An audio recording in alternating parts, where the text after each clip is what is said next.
আজকের দিনটা ছিল 13th জুলাই। আজকে হচ্ছে রবিবার। এখন সকাল প্রায় 10টার মতন বাজছে। আগের দিনই আমরা সকালবেলায় এসেছি মেজদির বাড়ি। আজকের দিনটা এখানে লাঞ্চ করে তারপরে আমরা বেরোবো বিকেল বেলায়।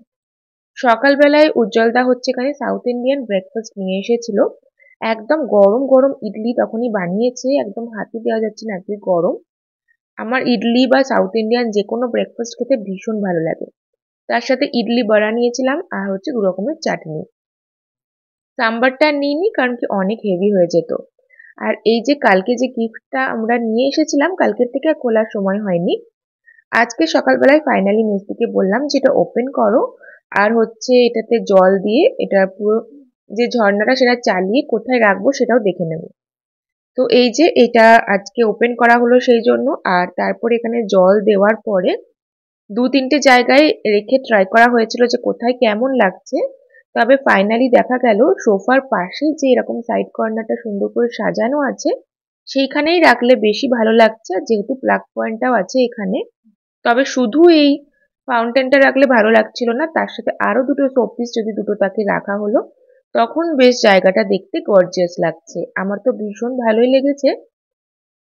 এরকমই একটা জিনিস আমার এই বাড়িতেও আছে, আমার ফ্ল্যাটে, কিন্তু তোজোর জন্য এখন চালানোই হয় না। আগে সন্ধেবেলায় চালিয়ে এটা সাউন্ডটা শুনতে এত ভালো লাগতো, ভীষণ পজিটিভিটি পাওয়া যায়। তো যাই হোক, এই সমস্ত করতে করতে অনেকটাই লেট হয়ে গিয়েছিল। তারপরে মেজদি এদিকে চলে এসেছে রান্নাঘরে। আজকে হচ্ছে আলু দিয়ে একদমই পাতলা করে ঝোল, আর তার সাথে চিংড়ি মাছ দিয়ে লাউ রান্না হচ্ছে। তোজোর খাওয়া হয়ে গেছে, এখন সবাইকে আমি খাবার দিয়ে দিচ্ছিলাম। আর আমার মাথায় এত বড় একটা মেজদির টিপ পরিয়ে দিয়েছে, সেটা হচ্ছে তোজো। তোজো দেখেছে টিপের পাতা, তো সেখান থেকে একটা এত বড় টিপ পরিয়ে দিয়েছে। না হলে তো জানোই আমি অত বড় টিপও পরি না, বাড়িতে কোনো রকম টিপ পরিই না, কেউই পরে না হয়তো। তো তারপরে এই যে খাবারের তো বললামই, তাছাড়া মাটন যে কালকে বানানো হয়েছিল সেই মাটনের অনেকটা থেকে গেছিল, কারণ রাত্রেবেলায় যে কালকে কেউ খেতে পারেনি সেই জন্য। তো সবকিছু মিলিয়ে প্রচুর আবার আজকেও খাওয়া দাওয়া হয়ে গিয়েছে। লাউ চিংড়িটা অসম্ভব সুন্দর বানানো হয়েছিল। এমনিতে হচ্ছে লাউ জাতীয় জিনিস আমি, চাল কুমড়ো এগুলো একদমই ভালোবাসি না, কিন্তু এত সুন্দর করে বানানো হয় মেজদি যখন বানায়, তো মেজদির হাতের এই লাউ চিংড়িটা খেতে আমার খুব ভালো লাগে।